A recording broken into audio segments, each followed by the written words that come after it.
Welcome to Lesson 6. In this lesson, we're going to be talking all about probability and what does it have to do with statistics.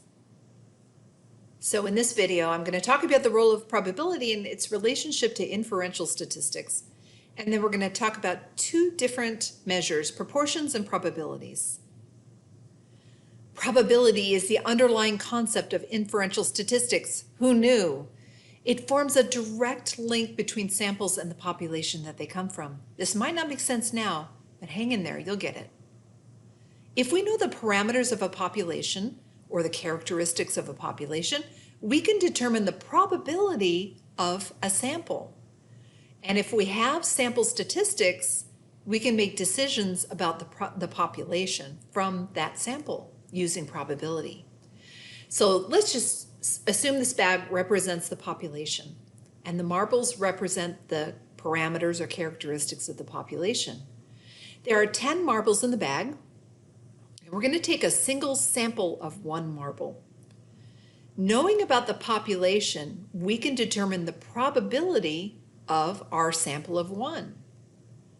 So for example, what is the probability that one white marble will be selected from this population bag?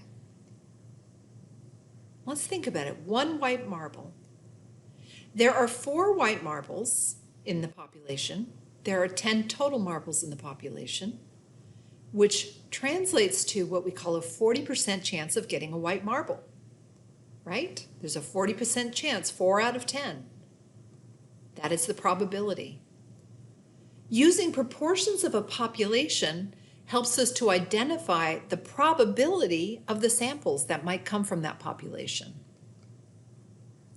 So assume that these two bags represent 2 different populations, right? And we're going to select a sample of 3 marbles. Let's say we did that and all 3 of them were black. Which bag do you think that the sample came from, A or B? Think about that for a second. Well, it's bag B. Bag A doesn't even have 3 black marbles, but bag B does have enough marbles to pick 3 black ones. So this is inferential statistics. We're using a sample to make a decision about the population. So probability links populations to samples, and we can generalize about a population using a sample with inferential statistics. This is how it is related. So let's talk about what is the formula for probability. So sometimes we have situations with many possible outcomes, and we want to know the likelihood that a specific outcome will occur. So this is the formula for probability. Let's say we're looking for the probability of A, whatever A is. We can figure the probability by counting the total number of outcomes possible that are A, divided by the total number of possible outcomes, and that's how we find probability. So let's take a look here. If we use this formula of total number of outcomes classified as A divided by the total possible outcomes, what is the probability of selecting a white marble from this bag? We've already talked about this, but what are the total possible, or the total number of outcomes classified as white marble? There are 4. What is the total possible of outcomes, marbles? There are 10. So 4 out of 10 is 40%. And this probability of an event forms a ratio. The denominator, and this is repeating, is the total number of all possible outcomes. And the numerator is the number of outcomes for a certain event that we're interested in, such as white marbles. And the answer is defined in 2 basic ways, as a fraction and as a decimal. And I want you to write this down. In this class, when you're asked to identify probability, I want you to write it as a decimal, okay? It can be a fraction, it can be a decimal, but we're going to be using decimals to talk about probabilities. All right, Wheel of Fortune to the right. This is a probability bonanza. What is the probability that I'm going to hit bankrupt? What is the probability that I'm going to have a free play?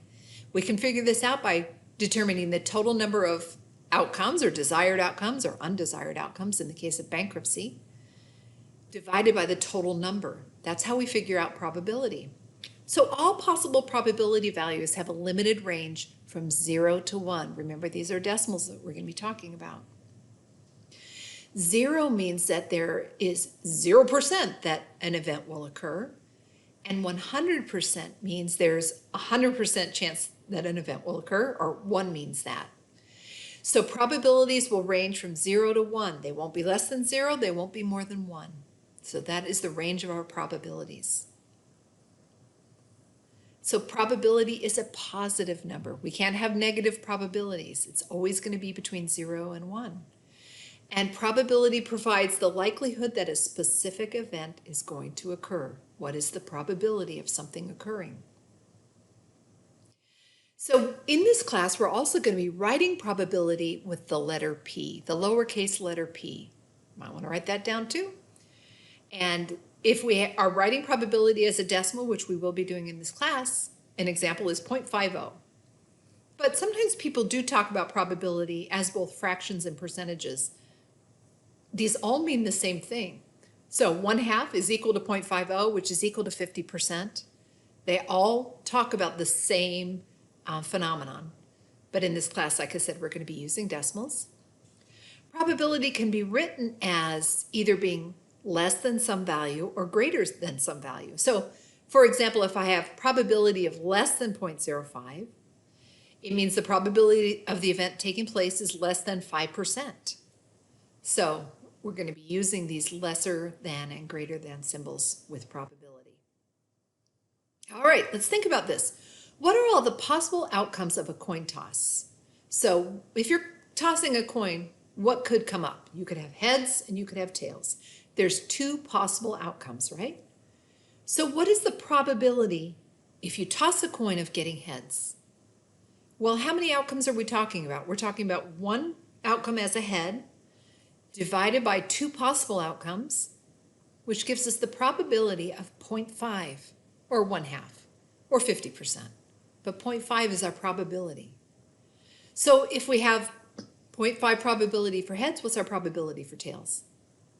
Same thing, right? There's only 1 possible outcome, tails, there's 1 outcome that we're interested in, tails, out of 2 possible outcomes.